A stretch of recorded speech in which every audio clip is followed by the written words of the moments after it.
This is Your Other Brothers Podcast.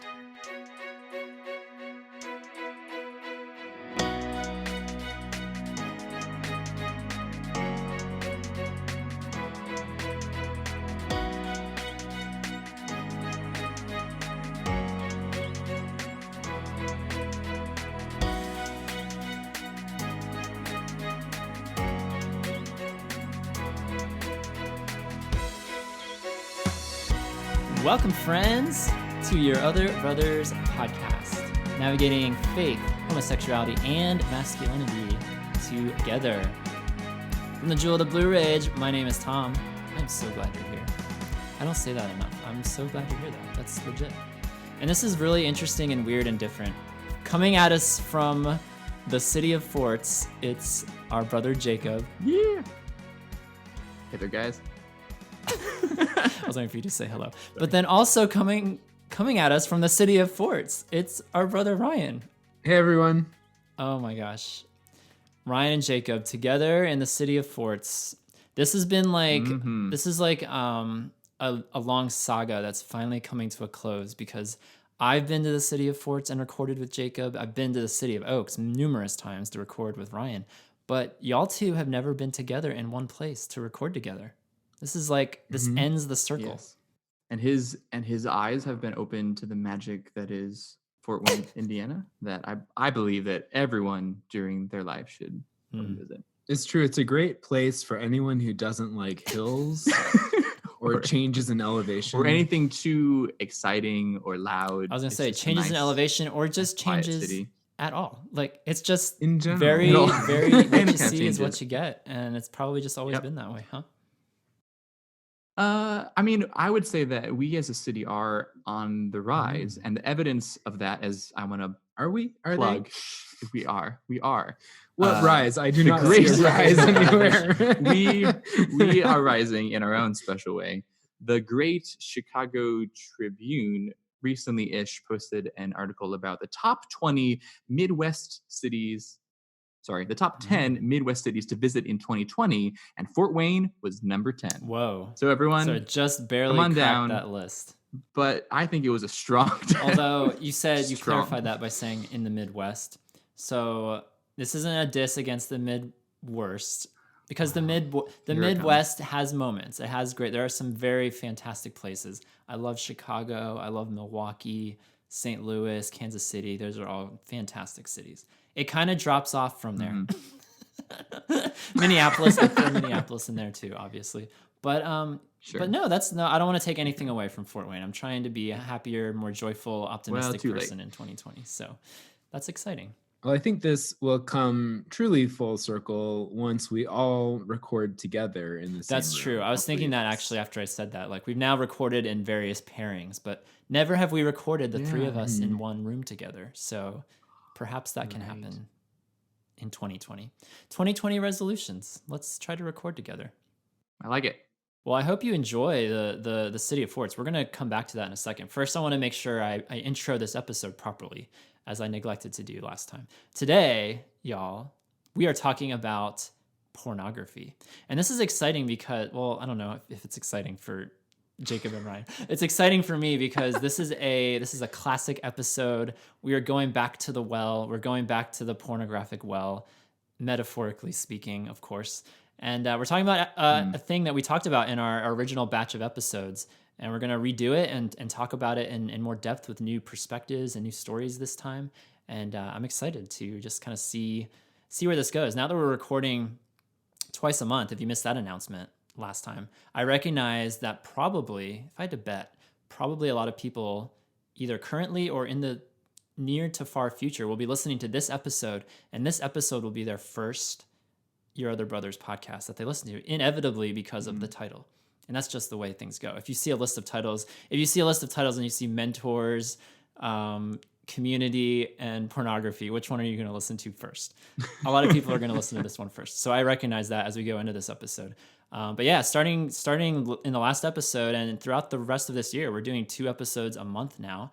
And with that opportunity of recording more frequently, it's just like gives us more options. Like, we can talk about new things. We can return to the well and talk about some of our classic episodes that we used to talk about. And we have this poll in the Yobbers group that we let our listeners and supporters vote on topics as well. We featured some guests in the last several episodes, so I think it'll be awesome in the next year plus to come. If we're recording twice a month, there's just more options of things we can do. So I'm excited to just kind of diversify and yeah, see where this road takes us this year. So that is coming soon. You will not want to miss our pornographic discussion. Stay tuned. But first, real quick, I wanted to jump back to the guys in the City of Forts. What have y'all done? Have y'all done anything exciting? Ryan, have you seen The Fort? Like The Fort? No. Well. I have not seen the fort yet. We have the rest of the afternoon ahead of us after we finish recording here. I did meet Jacob's old roommate, who I feel like he's discussed on this show before. Yeah, I think so. And we hung out with them. It snowed last night, which was very exciting. I was wondering if it snowed because I haven't seen snow. I haven't seen snow since like last December, so it had been more than a year. And it was nice for it to snow. Yep. And we actually did drive past the old fort last night, which I completely forgot to point out, though it was also snowing-ish and dark, and so it wasn't a whole lot to see. But yes, we might go look at that. We did go to a very quaint hole-in-the-wall Asian fusion Burmese restaurant last night. So that was an experience, because it was excellent food, but it is it's both like a very it is the perfect example of hole in the wall in a part of town that's also not great. So exciting. How many Asian fusion Burmese people were working at said establishment? That is my main. Well, we only ever interacted with our waitress, who I believe she was something. Okay. Burmese. So Fort Wayne actually has a large Burmese population. I don't think I knew that. A fun fact of the fort. Yeah. I've been there 4 or 5 times now. I never knew that. Cool. I mean, I've been hiding them from you. Cool. Well, I hope y'all enjoy the snow, enjoy the old fort, enjoy the time up there. And like I said, we'll need to coordinate. I don't know, when we record together, should we be in the City of Forts? Should we be in the City of Oaks? Should we be in the Jewel of the Blue Ridge? Should we be rogue somewhere randomly? That's something to think about. Ooh, if we're able to vote on this, I vote we go to Florida and we do like a little weekend. Oh, stop your arguing about Florida. I don't want Florida is one of our most listened to more states. than me. I need to be kind to Florida. We love Florida. We love Bermuda shorts and humidity. Yay. Absolutely. But if we're there in I was gonna say, can we time this? March, for that's a time? Of course. Cold yeah, I don't want to be there in June. No, definitely not. Especially it's just when you record, you have to be considerate of just the temperature, and so you can't have air conditioning blowing, you can't have heaters running, you can't have refrigerators humming. It's being in the middle of a room in June in Florida sounds horrendous to me to record. So I'm glad we've already got that out of the way. Understood. I'm going to pray about that. Yes. Well, y'all, as we prepare to dive into this episode, I wanted to read an Apple Podcast review. It still takes a lot of mental effort for me to say Apple Podcasts instead of iTunes. That's really bothersome to me. So anyway, we are on Apple Podcasts. We're also on Spotify and 17 other mediums. So, but yeah, we have over 100 ratings, reviews on Apple Podcasts now. And I'm so grateful that this show, we've been doing it for a couple years now, and apparently people still enjoy it. It'd be really disheartening if people stopped rating and reviewing us a year ago, It's people are still there though. We're still discovering new people, and that's just really exciting. We have this one, this 5-star review from Luke, and he says, "Blessed." That's the subject line. And I love his story. It says, after 10 years, which is a long time, after 10 years of struggling with SSA and being sexually active for the last 4 years, God used Yob to facilitate a major spiritual breakthrough for me. Until recently, I had never told a single person in my real life about this hidden sin. Thanks to the vulnerability and the witness of Yob authors, I was able to finally confront this sin head on and start working through some of the underlying causes of it. My relationship with God has been so much richer after being open with fellow believers about my real struggles. I love having the podcast as a way to keep learning about SSA-related topics and to hear the stories and views of these brothers. Thank you for your dedication and openness. Wow. Thanks, Luke. Thank you, Luke. So yeah, thank you, Luke. Thank you to everyone who takes the time. Like, obviously it helps our show. It helps the rankings. It helps people search us and find us. But something I kind of neglect to say sometimes, and I'm just going to say it, like, it also blesses us. Like, I read that and I'm like so encouraged and affirmed to keep doing this and to keep having these vulnerable conversations and to keep laughing and to keep like building this community, this camaraderie, to have this place that people can go to. I know for some of my favorite podcasts, like it feels like, I would hope that this is the feeling that translates. I think it is. I hope it is. But with some of my favorite podcasts, when I'm driving in the car or when I'm cooking in the kitchen or whatever, like I love that feeling that it feels like I'm just getting to sit in, like I'm sitting on the couch and I'm listening to these guys tell their stories and it feels like I'm part of it, even though I'm not vocally saying anything. And I love that feeling that it's like I'm in on something and I get to be a part of something, even if I'm not like I said, vocally saying something. And so iTunes reviews, Apple Podcast reviews. That's one way people can like say something. And then we also have our blog, of course, that people can comment. And we've had plenty of people over the years carry the conversation forward by commenting on our blog after the episode comes out. So we love it. We love all of our listeners and all of our supporters who are part of this. And it's just one of the other motivations to do more episodes in 2020 is that hopefully it can connect and land with even more people. Another way we build the community here at Your Other Brothers is we have a Patreon. And Patreon is a platform for content creators of all stripes. And it's how Yob still exists after all these years. People have been pledging now for a couple of years now. And the cool element of the Patreon is the community element, which was not something I was entirely familiar with when we started this thing. But we have a secret Facebook group called the Yobbers. And a lot of the questions you're going to hear today, they asked some really good questions about pornography. We rely on our Yobbers to kind of help spark a lot of the content and the discussion that we have here. And beyond the Facebook group, where a lot of good discussion and community happens, we also do these monthly Zoom rooms, which are these group video calls. Those have been really excellent lately. These last few months of Zoom rooms have just been super deep, super vulnerable.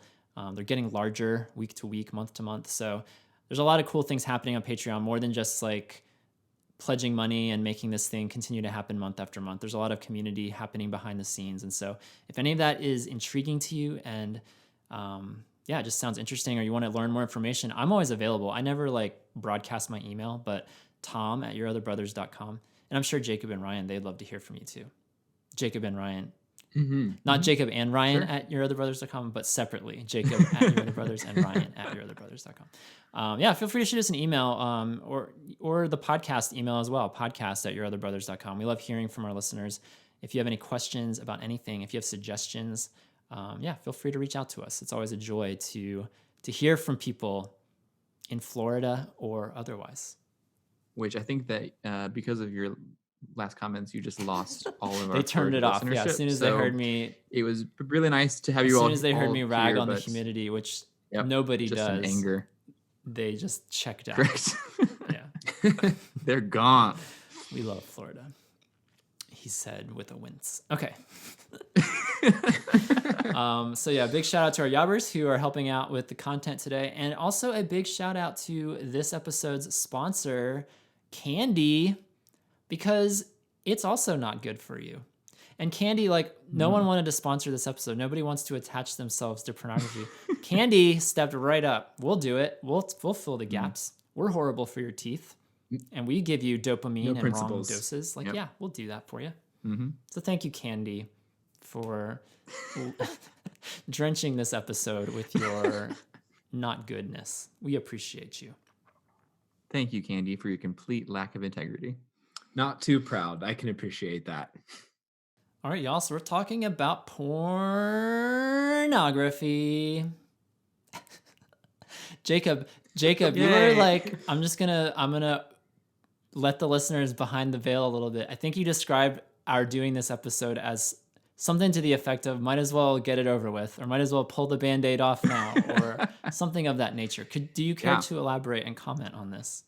Sure. Yeah. So being honest, because this is a safe place to be honest. I did not want to talk about this topic It is, yeah, it's something that makes me feel a little bit uncomfortable. But I can say that in the time since it was announced this is what we would be doing, having some time to think about it more and just kind of talk to people more about it, I realized that it's actually a really important thing for us to talk about, and something that is too often kept secret, and things like this, when kept in secret, only flourish. And so we don't want that to be the case, and so it feels actually meaningful and incredibly relevant to the culture in which we find ourselves, and I am on board, ready to go. Awesome. I love that you use the word flourish for pornography versus like fester. Actually, yeah, or that's a bit weird. I know. I'm sorry. I take it back. Can you just edit that to be some other word? Or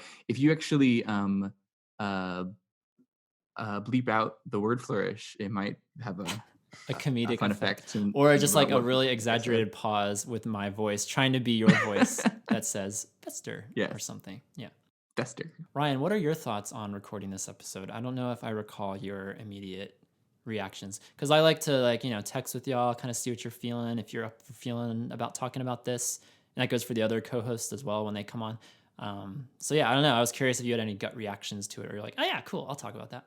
That was pretty much my reaction of like, oh yeah, okay, let's talk about this. I think there's some part of me that feels like, oh, pornography is like, a lot of people are talking about pornography, and I sometimes struggle to feel like I have anything new or interesting to bring to the table.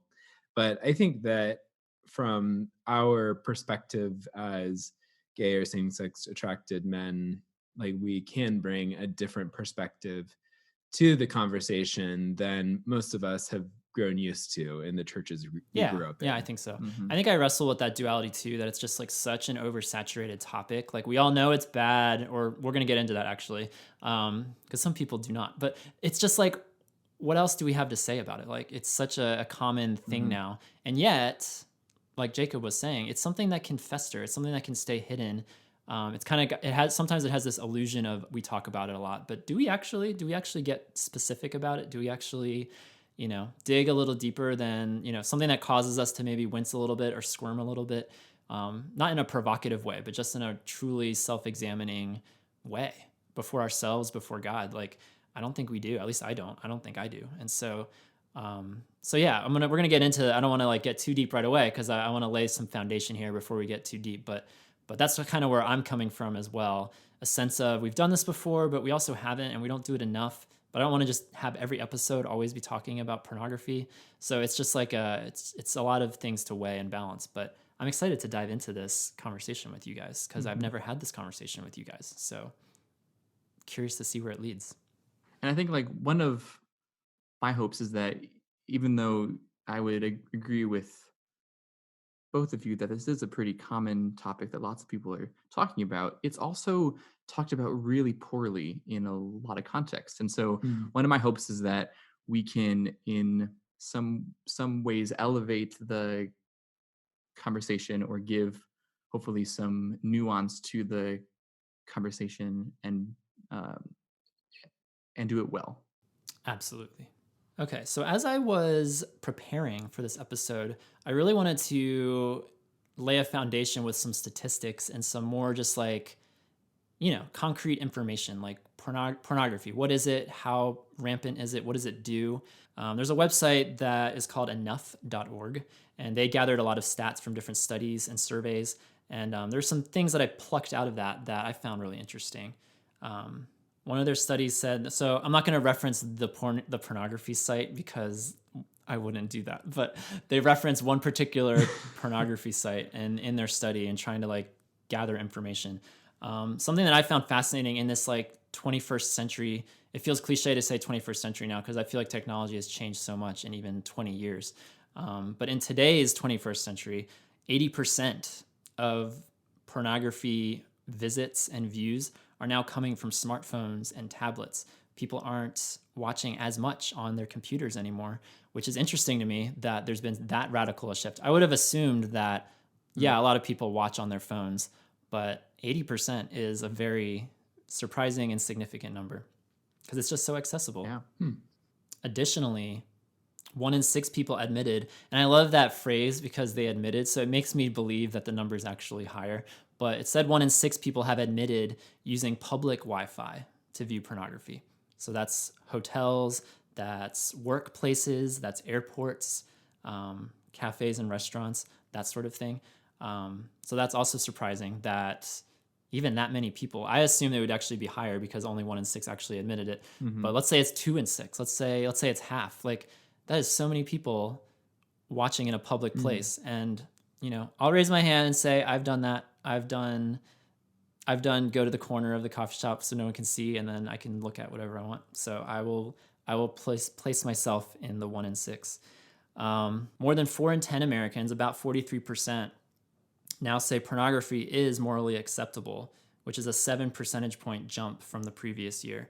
And that number trends with Christianity as well. Something that I don't know. It just really took me off guard. I've just always been trained, I guess, growing up as a good Christian kid. Like you grow up hearing like, oh no, pornography's bad. Don't do it. It's not good. God doesn't like it. Even if you remove God from the equation, it's like shameful and degrading and not appropriate. It's not healthy, whatever.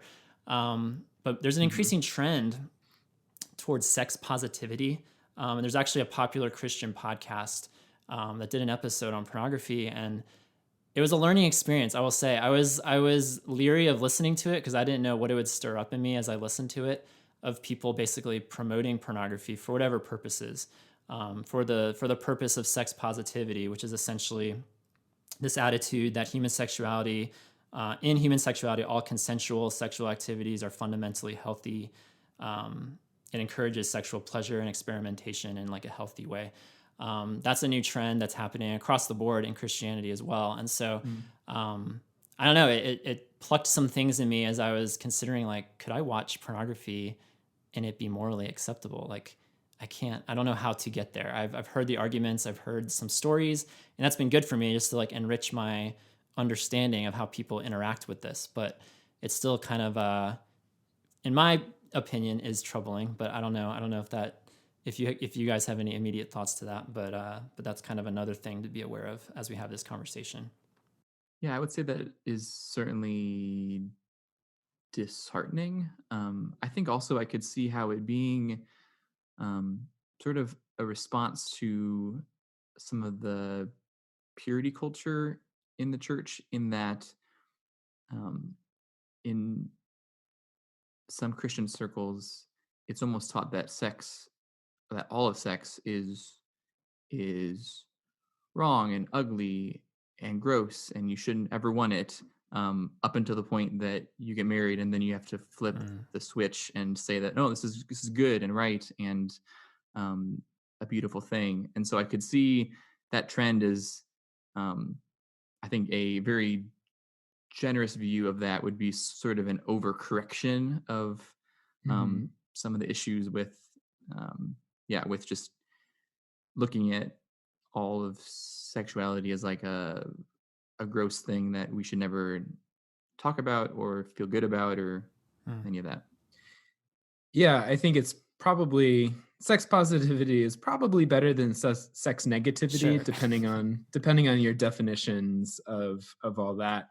But also, I think there really needs to be room for more nuance in this conversation between either pornography is good or you're a complete and total prude and sexually repressed. Like I think there's room for a better way than either of those.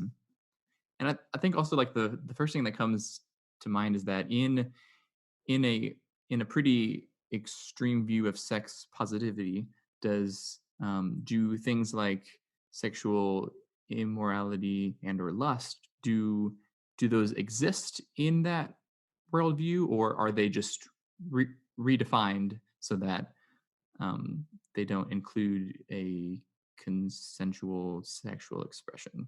Those are just things that I would want to ask. Yeah, I mean, I think that's a conversation. I don't want to like dwell too long on this, but yeah, I think that's another conversation worth having. Like, what is sex positivity? I kind of like the idea of delving down that road someday and seeing what what that is, because you ask different people. Like, I agree with Ryan, sex positivity would be far better on paper than sex negativity. But if we actually define that, what does that mean? What does that look like? And for me personally, like, I can't divorce lust from pornography. I don't know if other people do. I don't know if they care or they don't care, but that's something that I just wouldn't be able to make the switch to in a genuine way.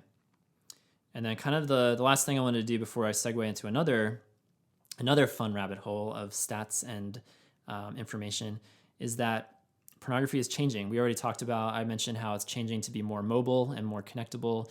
A lot more websites are making their sites or portions of their sites free. And so there's like all kinds of just free access to different things to wet your whistle and that's probably not the right. We might edit that out. I just cringed. I elicited too much of a reaction Visibly on my screen cringed. and in my soul.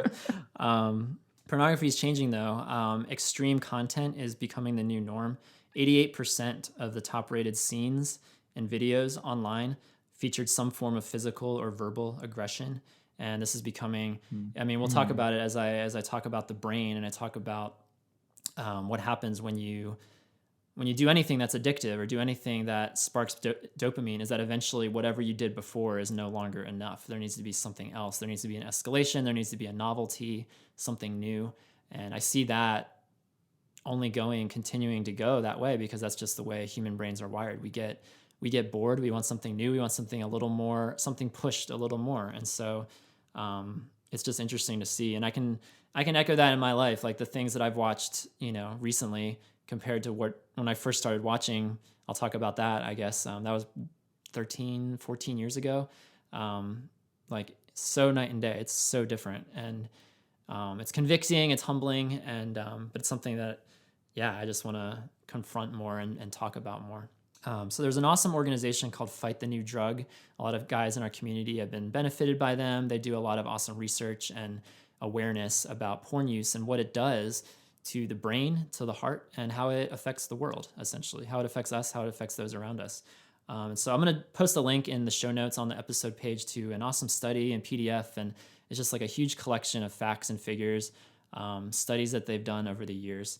It's fairly lengthy, but it's my hope that this is very informative. It was for me. And I've done a lot of work. I've talked about it on the show. I've done a lot of work in therapeutic environments, working with youth. Working with youth primarily the last few years that I was working with youth, working with them in a recovery environment. So these are kids, teenagers who experience substance abuse, whether it was drugs or alcohol. And so I learned a lot as a mentor and as a person working in that environment about the effects of the brain, about the effects of dopamine, about rewiring of the brain, all of that stuff. And it was really crazy because even though I've never struggled with drug and alcohol abuse, it was kind of like I almost felt like a spotlight was still shining on me as I'm listening to things and hearing about things and learning things that directly correlate with pornography, with other web habits. It's just scary, the similarities and how much it matches up. So I just wanted to read some of the findings that Fight the New Drug has done about the brain. So starting off, all mammals have essentially the same reward center in their brain. To steer us toward things that will help us, the reward center uses two different pleasure systems, one that excites and another that satisfies. The first system motivates us to go after things, and it's largely fueled by dopamine. The second system makes us feel satisfied and happy after accomplishing something. It's run by endorphins. Pornography activates both of the reward center's pleasure systems, but the wanting system is stronger than the satisfying system. Porn hyperactivates our wanting system, pumping out dopamine in response to each new image. As a result, the user can get caught in a loop of wanting, using, pumping out a bunch of dopamine in response to new images found while using and then wanting even more. I want to stop right there for a second. Do y'all resonate at all with the concept? I don't know if this is an Enneagram 4 thing. I don't know if it's a human thing or a male thing. I don't know what it is. For me, the thrill of pornography, and I put thrill like in quotation marks. Do y'all hear the air quotes in the sound waves? The thrill of pornography for me isn't necessarily the image itself, isn't necessarily the video. It's like the hunt for it. It's the thrill of like chasing something that I haven't seen before, or something that I have seen before that I want to see again. It's like that anticipation. They say anticipation is the purest form of pleasure, and I feel that so significantly with porn. I don't know. Does that match up with y'all's experience or no? Yeah, the novelty and kind of the rush of finding the new images, and then it's like when I'm in that space, I don't even like spend very long in one, on one image. Mm-hmm. Really, it's like just flipping almost as fast as I can. Mm-hmm. Yeah, I think that the real pleasure, as you said, is found in the anticipation and the eroticism, and actually that is desired more than a climax or a actually finishing. Yeah. And then, so going on from there, this reward center drives us to pursue things that improve our chances of survival and the survival of our genes, including food, sex, love, and novelty. So, like in general, it's not like I think there's a tendency, like for me actually, the last few years of learning about dopamine, it always has this like negative connotation to it that no more dopamine. Dopamine is not good. Dopamine makes me do awful things. But dopamine, it's like wired into our beings. Like it's there to help us do the things that we need to do to survive. And so again, it's getting food, it's working out, it's whatever. It's like obviously we're warping this desire. If we believe pornography is not morally acceptable, then we're warping it in a way that isn't ultimately healthy for us. But the core of it is like we're craving this thing that we want to be driven to succeed, to be safe, and to thrive. Talking more about dopamine. Dopamine helps rewire the brain so that we remember the things we need for survival. Dopamine encourages us to seek and search for things that bring us pleasure. Dopamine levels increase when we encounter something novel. Dopamine levels increase when something is surprising. Dopamine levels increase when something produces anxiety. Dopamine levels go up in response to seeking something. And they go on to say, research has found that novelty and expecting a reward amplify each other to increase excitement and rewire the brain's reward circuitry. Fantasizing or imagining doing something activates many of the same brain circuits as actually doing it, which is interesting because as someone who has, and I've always been vulnerable about this, like on my blog, on the podcast, I've never had sex. I've never had a desire to have sex, but kind of like this, I have this like, voyeurism. Yeah, like voyeurism, living vicariously through something on my screen. If I don't have much desire for it, if any desire for it in my actual life with another flesh and blood human next to me, like there is some sort of thrill that comes, I guess, or some sort of fulfillment, again, air quotes, that comes with witnessing it on the screen. It's that sense of like, okay, it's like fantasizing about it and witnessing it produces the same response as if I would have done it if I wanted to do it in person. I found that very fascinating. Your brain is like, you're never like consciously thinking this. Maybe sometimes you do, but it's like you do something that triggers all this dopamine that floods you with all these endorphins. It was this pleasurable experience on some carnal, basic bodily level, physiological level. And so your brain then stores that away. It's like, okay, I'll remember that for next time when I'm feeling whatever I was feeling, to like pursue that.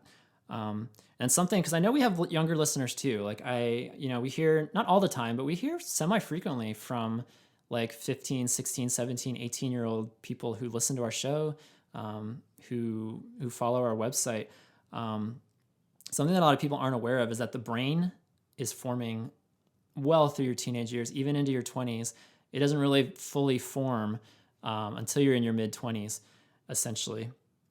And as such, teens, the study goes on to say, teens are more sensitive to dopamine. The adolescent brain prunes back neural circuitry by adulthood to make responses more efficient. This process makes it more difficult for them to choose things other than the patterns they've set when they've reached full adulthood. Over time, the reward center's dopamine receptors will shrink in response to chronic overstimulation. With a dulled reward center, a person can't feel the dopamine's effects as well, and as a result, the porn they've been using can stop producing the same excitement they used to feel about it. As a result, many go in search of more hardcore material to get a bigger dopamine burst. And so, like, I'll chime in a little bit with more of my perspective working at this school. On the one hand, I couldn't relate with kids who were addicted to alcohol and drugs and who had a hard time dealing with that in an environment where they couldn't have those things. On the one hand, I'm like, I don't get it. I don't get what it's like to want those things. On the other hand, man, I learned so much empathy and patience, a lot of humility too. And I examined my own heart and my own struggles and everything. Because I can only imagine if I had discovered like the stuff that I discovered post 19 and into my 20s and into my 30s, if I discovered that when I was like 8 years old or 11 years old, 12 years old, and used it regularly and regularly as my brain was forming, as my brain is learning pathways and forming circuits, like to have that be a part of my like physiological being more than just a spiritual thing. I'm not neglecting the spiritual at all, but for it to be like almost literally hardwired into me as a teenager, as an adolescent, like that is so disheartening to me. And I'm grateful that the struggles I have aren't nearly what other people have to deal with, whether it's drug and alcohol or pornography for that matter. But yeah, just like when you start to learn more and more about this stuff, it's crazy. It's crazy. Like, it's not just like, I don't know. I used to think about pornography so shallowly, like, oh, it's just something that I look on the screen and it makes me feel these things. And then I shut the screen and then I move about my day. But like things are happening inside of me. Sparks are going and things are rewiring. And it's crazy to think about when you start learning more about it. And so then to close out this whole little deep dive into the brain, also into the heart, I wanted to read something else that kind of makes a segue from the brain to the heart. And I love how they described what's happening when you experience pornography addiction. They say, we learn better, we being humanity, we learn better using images than words because images carry more information in a more compact form.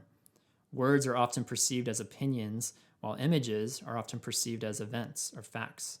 We argue in our head against words or opinions, but much less so against events or facts, particularly images. And the vast majority of pornography is visual. And so that resonates with me on a deep level because I do that all the time. I mean, they said it right there. We argue in our head against words or opinions. Y'all could tell me you love me and I'm going to argue with myself and say, no, they don't. They don't know like the depths of my depravity and they don't know this. And I'm going to argue against, very well-intentioned and truth-speaking people in my life because that's who I am. I'll speak for myself, and I'm sure many people listening, if not everyone, can resonate with that. But I get that so much that words and opinions, those are something that can be argued against. But you see something on a screen, it's concrete, it's there, it's visually stimulating. There's something that feels more solid about that. And that's something that, as I was reading through all of their excellent material today, that was something that just really stood out to me as something that I need to work on. I need to stop arguing against people speaking truth and love into my life. And I need to treat that with the same reverence and the same solidity as I do these images and these videos. So with all that being said, now that the groundwork has been laid, y'all, I want to ask you, what is pornography? I was thinking maybe we should have started with that question, but I kind of like the idea that we've set it up as like, okay, all these things are happening to the brain, to your heart, how it interacts with you, how it interacts with the people around you.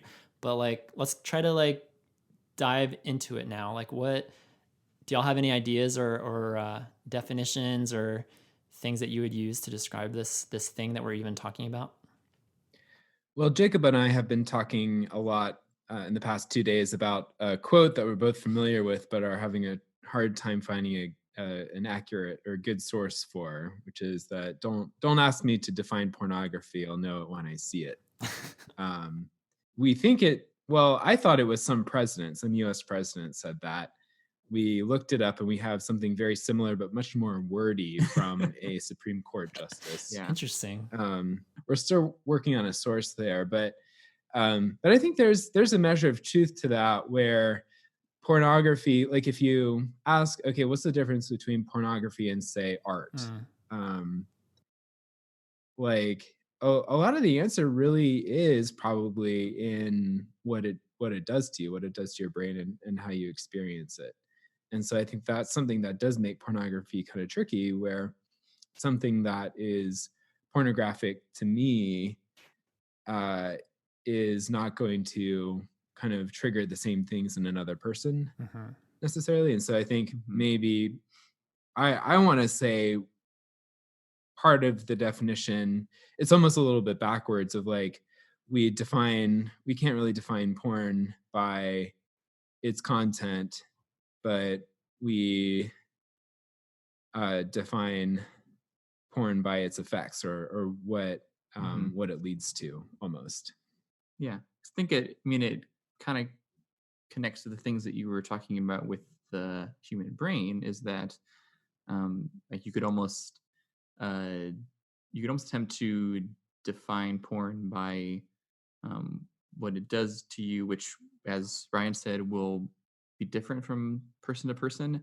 I actually sort of, as a slight pushback against the question as a whole, I'm not a big fan of the question of what is porn, probably because I hear it most often in the context of you begin with the assumption or the statement that porn is bad or porn is sin, and then you're asking the question and you're required to define what porn is so that you can draw a line of like, oh, like watching this or looking at this is sin, but like because I can uh, define this other thing as being not porn, then that's good for you. And so I don't think it really gets at more of the heart questions and motivations behind why we turn to pornographic things, to where I sort of find the question semi pointless of like what does that actually get us if we can define what porn is? Because like lots of people will point out that like, well, pornography as we know it today isn't mentioned in the Bible, so we don't really have to like think about it or worry about it. Yeah, Ryan, as you're mentioning like art, this like divide between art and pornography, there's like the intent of the creator and then there's the intent of the audience. And like like I'm sure there are some people who I mean there must be, right? There must be people who look at naked renderings, whether it's statues, whether it's portraits, whether it's whatever, photographs, you know, those could have been created with no ill intent whatsoever. It's to like show the beauty of the human body, right? But then there's absolutely people who are looking at those with pornographic intent. I have. So like, I mean, it's weird because it's like, is it just always pornography? Is it subjective? Does it depend on the person? Like, yeah, it is kind of nebulous. Like what is it? You know it when you see it. It's more of a heart issue than I think like laid out bulleted points like this is what it is and this is what it looks like. Sure. And this might be a thing that you're going to bring up later, but I believe that we get the word porn from the Greek word porneia, which is, I think, in how it's used in scripture, is most often translated as a pretty overarching category is kind of vague in even how it's used. It is meant to sort of capture a lot of different things, and so it makes sense that that's also why we kind of struggle with actually having a concrete definition of what it is. Yeah, as I was trying to come up with a definition for myself, because I could have Googled it. I could have. I'm thankful for the etymology though. Like that's fun. That's helpful. I was trying to get like a non like biased definition for myself, and as I was thinking about it, really what it came down to for me, it's like there's a fine line between admiration and objectification for me. Yeah, there's a line between admiring a man and I'm being like, wow, like God made him so nice, versus the objectification. Like, how can I use that for my pleasure and my gratification, which is what porn usage does. And I've always struggled with this term, putting words to it, because, you know, and I've talked about this, I've blogged about this, like for the longest time, softcore pornography was the only thing I was ever drawn to. And as the years has gone by, soft isn't as soft anymore. Like I'm still not drawn to the hardest hardcore pornography that's out there, thankfully. But the softcore has gotten a little harder over the years, I will say. And no pun intended. And thank you. And yeah, it's just, it always comes down to the heart issue of like, what am I trying to get out of this? Like, like, yes, there's an admiration aspect that I find this attractive or I find this alluring, but it's also this very selfish feeling that I'm using this person to gratify myself. They don't know who I am. I'm never going to speak to this person. We have no relationship. There's no real intimacy here. It's all a facade. And that was something else. If you read more about the Fight the New Drug study and PDF that they put out, like, they talk a lot about intimacy and how it warps someone's sense of intimacy the more addicted you grow to these false relationships. Like, why invest in real ones if you have all of these false ones to collect and build on? So that for me is how I've come to define it. It's not necessarily whether there's a penis or not. Like, it's like, is this person being used for my pleasure? Am I like basically gorging on their masculinity? One of our authors, Eugene, he talked about the sense of like being a vampire to like absorb others' masculinity, which I resonate with. I'm sure a lot of people can resonate too. So that's how I've come to approach it over the years, versus any kind of like, bulleted, it's this, and this. So here's a question. So then if you see like a picture or a video of two fully clothed men hugging in a completely chaste way, but it fills you with this sense of like, inclusion into this kind of intimate moment that is appealing or satisfying in some way. Like, is that pornographic? So I'm trying to understand the question. So like, I see two guys hugging, they're clothed, presumably good looking, attractive, but fully clothed, and they're hugging. I don't see it as pornographic if I'm like either A, admiring it, or B on the other side of that feeling, I don't know, I guess I'm having a hard time understanding like, how do I feel included? Because as you described that, I feel left out. I'm like, but I'm not being hugged. So how is that? I'm not objectifying them. I just feel not part of that. So I don't feel a pornographic response to that. I don't know if you do. That answers my question. Thank you. I don't know. I think there are times that I've been drawn to seek out those kinds of images, and it feels a little like the draw to porn, although it's not the same like rush and payoff, but it's like, well, if I'm not going to let myself look at porn, what about this, I guess. I mean, full disclosure, I don't want to get so specific as far as what I've watched or anything, because I don't think that's productive or helpful. But like, to take it a little step further beyond hugging, like, so two guys kissing or two guys making out, that's something that I have gone to. And, you know, that's something where it's now become objectified, and I've put myself, I guess the hug I don't really resonate with, but full disclosure, I've never been kissed. I've never kissed. Like, that's something I guess that fills me with that sense of inclusion or participation by watching, by voyeurism, by living vicariously through an image or a video on a screen. Like that, I can totally get that. Like a pornographic intent that, again, it's like not the worst thing I could look at, but it's also not really good for me. It's not good for my heart. I feel convicted after and during. But I get that. That's what I think is the most important piece in that question, is actually understanding and being introspective in terms of, what is this doing to my heart? Is this encouraging me to love people well? Is this building and working towards the good of the intimacy that I have with other people and with Jesus? Like, or rather than being able to figure out, like, is watching two men hugging or two men kissing, is that porn or not, but rather looking at, like, what are the effects of what this is actually doing to me, and why do I find myself longing for this? And that's going to look different from person to person. Yeah, the skill of like self-awareness and introspection is, I'm learning, comes more naturally to me than others, and I'm very grateful for that, because when I took StrengthsFinder, you know, we don't talk about StrengthsFinder enough. We talk a bunch about Enneagram, but both times, because I've done StrengthsFinder 2 times now, and both times I've taken an introspection, or not introspection, intellection. That's what it is.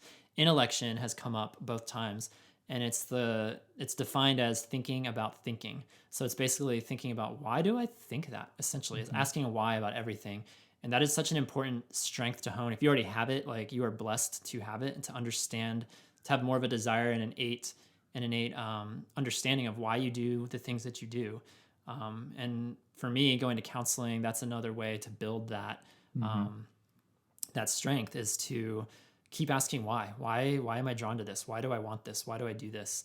And that's something that I hope to process more, because we had a lot of questions from the Yobbers. We're about to get to those in a second, but a few questions went along the lines of like, do you know? Can you predict? Can you predict when you're triggered? You know, we're familiar with the HALTS trigger: hungry. What is it? Hungry, angry, lonely, tired, stressed. So like if you're feeling those things, that's like, okay, step one. You can predict maybe when you're more susceptible to temptation, but then beyond that, like when you're actually Googling things, when you're actually searching things, like what are you searching for and why? Like why are you looking for those specific terms? Yeah, I'm curious if y'all have given much thought to that.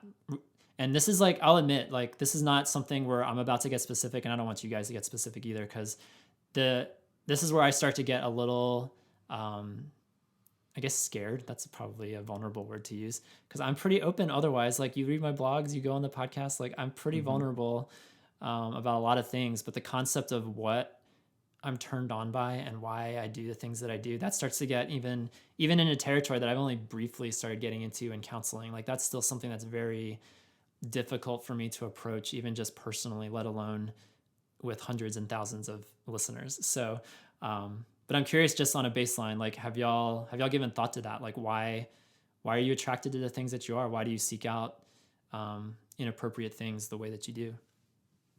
Yeah, I think the first thing that comes to mind is that I have seen in my own life how the use of porn kind of becomes like the use of alcohol, in the sense of using it to numb pain. That if there's something happening in my life that feels overwhelming or unmanageable, of especially when it comes to more like relational, emotional things, to where if I'm feeling intense disconnect with a person who I love, then turning to porn can be a way to experience a very pseudo and surface connection. So there's that connection piece that I'm longing for, but also it has, probably due to the chemistry in the brain, like you talked about, has a numbing effect to pain, and it kind of, you're able to shove pain into the background and put something exciting and that causes that surge of dopamine in the foreground. Yeah, I think loneliness is the big trigger for me out of those 5. I think what is appealing to me in pornography is the sense of, and I don't think this is going too far. I'm more likely to look at images involving just one person rather than like 2 people having sex or interacting, because what's appealing to me is the feeling of being accepted or welcomed or included into this vulnerable space, which is what I want when I'm feeling lonely. And that's why I mentioned kind of that sense of inclusion earlier. And so yeah, I think for me, like that struggle with pornography is very much connected to the quest, the longing for intimacy, and so that's gonna be the hardest when I'm feeling lonely. Yeah, I think loneliness is a popular it's a popular trigger for a lot of people, and I can definitely resonate with that too. I think more than loneliness, it's a sense of boredom. I don't know, that's not part of HALTS. Does that fit into something? H, maybe hungry. It's more of like a hungry, like not hungry for food, but hungry for life experience. I think this is the Enneagram 7 wannabe in me. Like I want to experience everything. I want to travel. I want to eat new food. I want to meet new people. I constantly want to have novelty. I think that speaks to a human desire. It's not just a 7 thing, but I think we're all drawn to novelty to a degree. And so Yeah, I think for me, that's like when I'm tempted, like, yeah, I could be lonely. That's probably a contributing factor. But it's always like more so a sense of boredom, a sense of like, I'm just hungry. I'm hungry for something new. Like I'm sick of this standard, whatever the baseline is around me. Like I want to deviate from that, and I want to have something different. And it's especially challenging. Like this is really hard for me, just even talking about this as somebody who um, is undoubtedly looked at in a leadership capacity in this community. Like I have, this is all part of my therapy and all part of my like my processing this chapter of my life, because I don't feel like I've beaten everything. Like I still struggle every day with temptation, and I feel like I should be further along than I am. Especially, I already felt that way before Yob even started. I always felt like I was not where I needed to be, and that I should be further along than I am. But you add into the aspect that, oh yeah, I'm the host of this podcast and I edit a blog and plan retreats and all that sort of thing. Like it feels like I should have beaten this already, or it shouldn't be an issue anymore. That whatever's around me is good, and it is. Like I have amazing friends in this community, a lot of financial support in this community, a lot of spiritual support in this community. So why this like need to deviate? Why this need for this like this novel secretive thing in my life? Because it's very much still a struggle for me. Which is, I actually really appreciate your courage that it takes to be vulnerable, because I think too often there's this idea of, yeah, you can talk about porn and that kind of sin struggle, but it always has to be in the past tense. That if you're actually like currently fighting this, then we need you to be quiet until you have it beaten and figured out, and then you can share how it's all behind you and you'll never have to face it again. So otherwise it would be discouraging. Yes.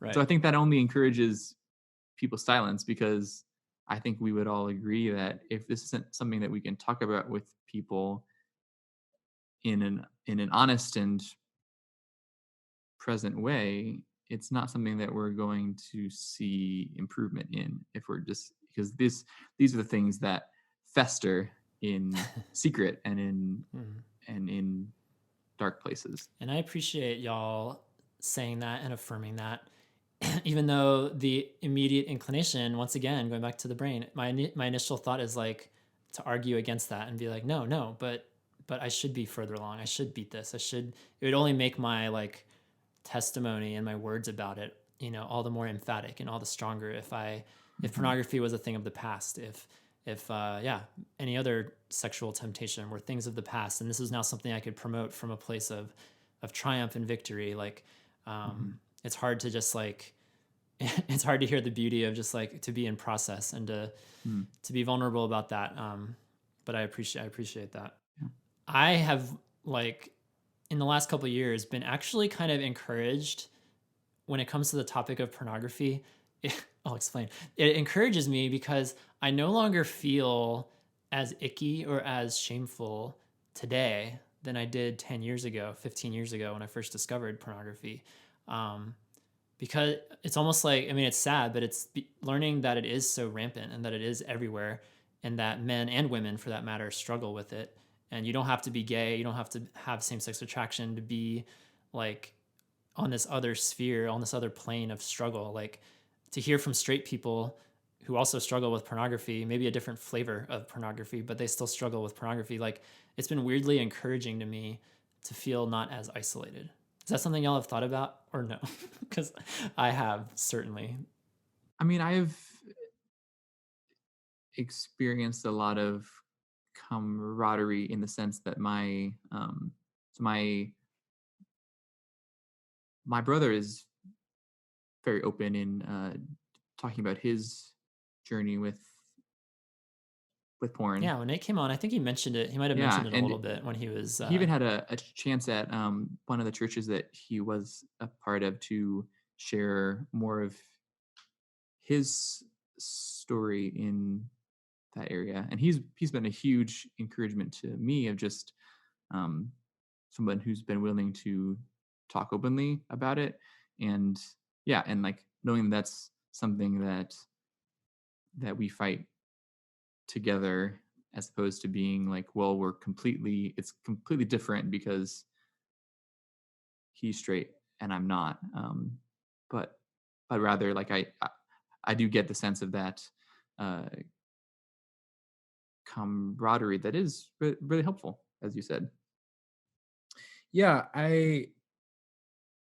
my struggle with porn has been real and has existed. But if I'm honest, it hasn't been kind of like the number one thing I've had going on spiritually during my spiritual life, during my walk with Jesus. Like it's been there, but that's not been kind of the primary place where I've felt all the shame, or I've felt like this is kind of the, I don't know, the headliner experience of Jesus's grace. Like it's not the main theme, if you will. Like Eve Tushnet, a lesbian Catholic writer that I like a lot, she likes to talk about how, and she's a recovering alcoholic, and she likes to talk about how, like, you'd think her sexual orientation is kind of like the number one story of her life, kind of, but it's actually her alcoholism and her addiction, and that's where she really feels like that's kind of the root, or the main theme of her story with Jesus. And so I felt similar, where like talking about pornography has been important to me, and I have felt the shame around it, but it's not really, I haven't really experienced that, like overcoming that shame hasn't really been kind of this key central theme that I spend a lot of time thinking about or worrying about. So to wind this conversation down, we had a lot of comments and questions from the Yobbers about, like, so what do we do? Like, I have addictions, I have triggers. Maybe I know why I do what I do. Maybe I don't know why I do what I do. But like, what's the cure? What's the fix? What does success look like? And so the concept of accountability came up a lot. Accountability software, accountability relationships. And I'm curious, I just wanted to hear, as we wind this conversation down, I wanted to hear from y'all, like, how have you found success, or how have you found triumph or victory? And maybe it's just been in stages and doses. But I'm curious about, y'all's experience with accountability. That's kind of a Christian buzzword that you might have a positive or negative connotation with, but like, what does that look like in each of your lives? So two things come to mind, and again, I'm sure we're all on the same page with this, that, you know, there's not going to be one size fits all. It's going to be, this was helpful for me, may be helpful for someone who's listening. I use Covenant Eyes, which is an online accountability program, and it monitors my internet usage and reports it to my friend Adam, who presumably opens the emails every once in a while. And the idea is that if he sees anything that looks like it's bad for me, then he's going to then confront me about it. And so I'm less likely to get into trouble online because I know Adam might know about it later. Are there ways around it? Yes. Are they a lot of trouble? Usually, you know, I'm kind of a lazy person, so usually it's enough to that 9 energy coming. Yeah, it helps every once in a while.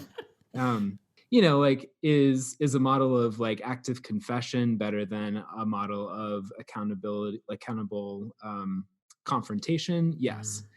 Like, I always, if I stumble in that area, I always tried to be an active confessor to Adam versus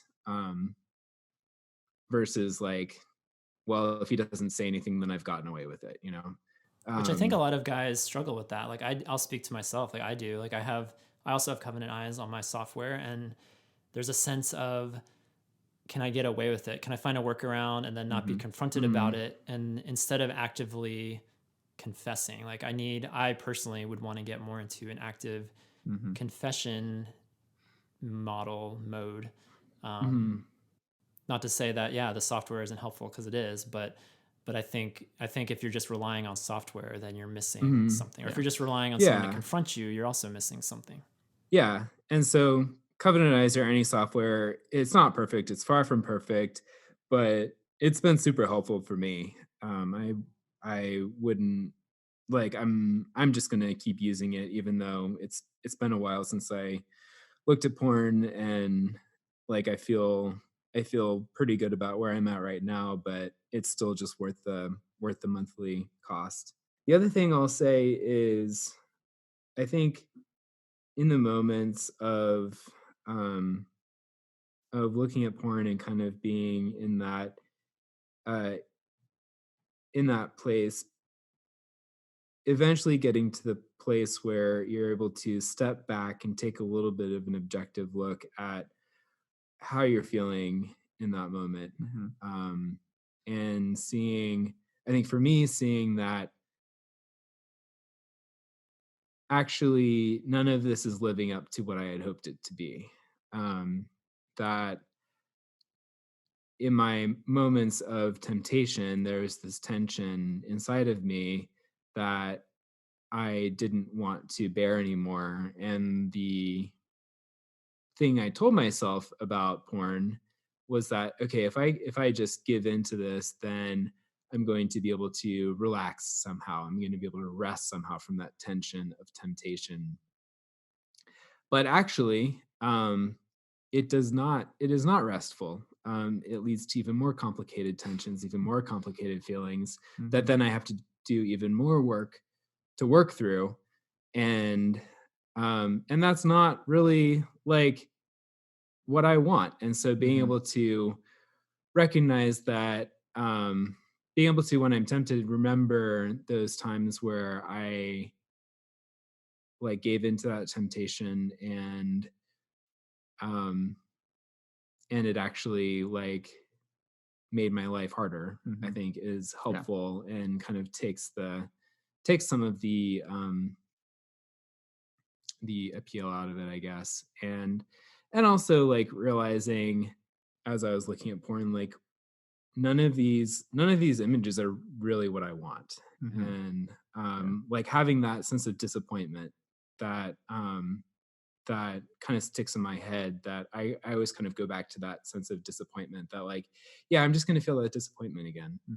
Um so there's that, and that's sort of like adjacent to remembering that actually porn um porn builds a wall between me and my friends, and me and my community, and me and God. Um and that like it doesn't really give me the life I want. It costs so much, but doesn't give me anything good or helpful. Yeah, I think the big lie that I've had to confront over the years is um, that I can enjoy porn, for lack of a better word. I can enjoy temptation privately, secretly, by myself, no one's around, and then be able to just like flip a switch again and be back to actively present in everyone's lives, actively, not selfish, contributing to community, being a part of community, not only for myself but for other people, like offering myself for them, and and doing that. And it's, sometimes I can play the facade well, and sometimes I can't. Eventually, the more I like get in those unhealthy patterns, the harder it is to like feel fully turned on and feel fully present, because I just inevitably just don't. I feel like I'm being fake. I'm not being genuine, and ultimately that's robbing other people. That's then robbing other people of encouragement that I could be offering them, a presence in their lives that maybe they desperately need right now. And so it really is a big lie to think that you can, do anything that's not good for you, whether it's pornography or what have you, but to do that and then just to say that it's not affecting anyone else, because it is. And especially, my gosh, if you're married, if you have kids, like that affects them all the more. Yeah, I resonate with with all of that of what you've said. I think that one of the biggest things that, as I've just gotten older and have hopefully become more mature, is that I have greater foresight of being able to feel those consequences before I'm actually having to live through them. So just being able to basically like preach to myself during those moments of temptation and reminding myself of how I'm going to feel afterwards, reminding myself of how empty this makes me. As Ryan said, it does, in a sense, put up a wall between me and other people, between me and God, and just knowing that like like I don't love people well after porn. I I'm not me. I'm not actually like I don't feel things the same way. Like I don't experience beauty and joy and love with the same kind of intensity when I've given into porn. Um, but I think that when it comes to just hearing the word accountability, it sort of leaves a bad taste in my mouth, only because the first thing that comes to mind is that I picture two men meeting once a week, and one of them asks, "Did you watch porn?" And he says, "Yeah." And the other one asks, "Did you watch porn?" And he says, "Yeah." And they both feel bad for a bit and say, "Well, I guess we're gonna have to do better." Which I know is not how accountability is meant to work. And also, I know examples of it being done infinitely better. But I think there's a sense of being proactive that I think is crucial, and actually asking those questions of like, why am I doing this? What things am I feeling? What am I wanting? What are the things that porn is promising me that it actually never follows through on? But what are the lies that I'm believing of what it's going to give me? And then start there and actually figure out more about all that you're thinking and feeling. As a church and as Christians, I think that having a robust theology of purity is crucial, because we can fight for purity for a lot of really shallow reasons that can be true and good and helpful, of like, well, if I don't watch porn, my marriage will be better, or if I don't watch porn, I'll have better sex with my wife, or if I don't watch porn, all other things for also single folks too, and just like friendships and whatnot, which I think are good and true and right things to be thinking about.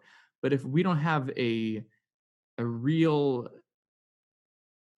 depth of understanding about how a pursuit of purity connects to the gospel, I don't think that we're going to find long-term freedom or more successful fights in the war if we don't have an incredibly firm foundation to stand on.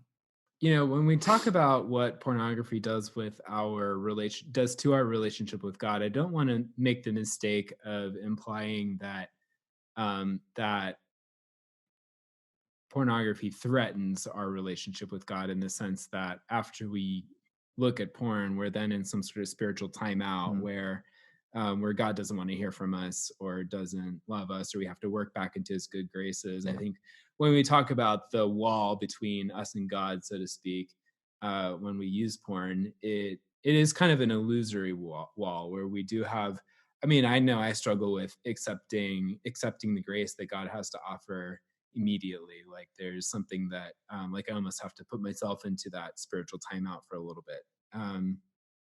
And so, you know, I think about like but at the same time, like how much more beautiful would it be, as beautiful as the reconciliation is, and the reality is that I don't need to do anything to earn my way back into God's good graces, that I'm already redeemed, I'm already reconciled. But how much more beautiful would it be to not need that, to drink deeply of what the Lord has to offer, and not turn away from him. You know, I think of the parable of the prodigal son, where the prodigal son strays from the father and then is received with joyful open arms, and that's beautiful. And the older son gets fussy about that, and it's like, well, where's the fattened calf for me? And the father says, well, you could have had it the whole time. Like you weren't drinking deeply of what this family has to offer, what this household has to offer. And so how can I guess what I want to take away and think more about is how can I live in that place where I'm not straying away, but also I'm not kind of in that overly ascetic place where I am drinking deeply and eating freely of what God's providing me and what proceeds forth from his joy and his love for me. We're taking this topic and the pursuit of purity and the fight against sexual sin very seriously, but we're not being motivated out of fear. And I think being able to do both of those at the same time is really important. Many years ago, I discovered pornography for the first time, and more than any other experience in my life, it thrilled me and shocked me like nothing I'd ever experienced. My first porn binges would last for hours into the dark night, even to the point where night turned to morning, and I couldn't get enough. More and more is what my heart desired and craved, and more is what I got. I reached a point where one morning after dropping off my grandparents at a church, I walked the neighborhood and my entire body trembling, spasming from this conflicting desire for more and for it to be rid of my system forever. I just wanted to be free of it. I just wanted to pretend like it had never happened. But it had, and there was no taking it back. I often wonder how Jesus would react to the modern age, technology, and shortcuts to intimacy and relationships all around. Pornography just a subset of a greater societal, cultural problem. He did speak about lust, though, and what he said was not gentle, was actually quite harsh, harsher than even the law described. In Matthew 5, Jesus said, "You have heard that it was said, 'You shall not commit adultery.' But I say to you that everyone who looks at a woman with lustful intent has already committed adultery with her in his heart. And if your right eye causes you to sin, tear it out, throw it away. For it is better that you lose one of your members than that your whole body be thrown into hell. And if your right hand causes you to sin, cut it off, throw it away." And yet, despite the gravity, despite the perilous consequences of our sin, Jesus also offers this in Matthew 11. "Come to me, all who labor and are heavy laden, and I will give you rest. Take my yoke upon you and learn from me, for I am gentle and lowly in heart, and you will find rest for your souls. For my yoke is easy and my burden is light." And so, my brothers, in a world that beckons your constant gaze, drains your attention, your fixation, your obsession and objectification, a world full of outlets to deviate from the heart of the Father, may you never lose sight of his heart for you, his heart in you. Despite the failures, despite the shame, you are an image bearer, reflecting the Father's heart. May you enter into his rest today. May you also enter into true community, not a facade, one of real relationships and real men, affirming the beauty and light in others by the same holy light, ever guiding you.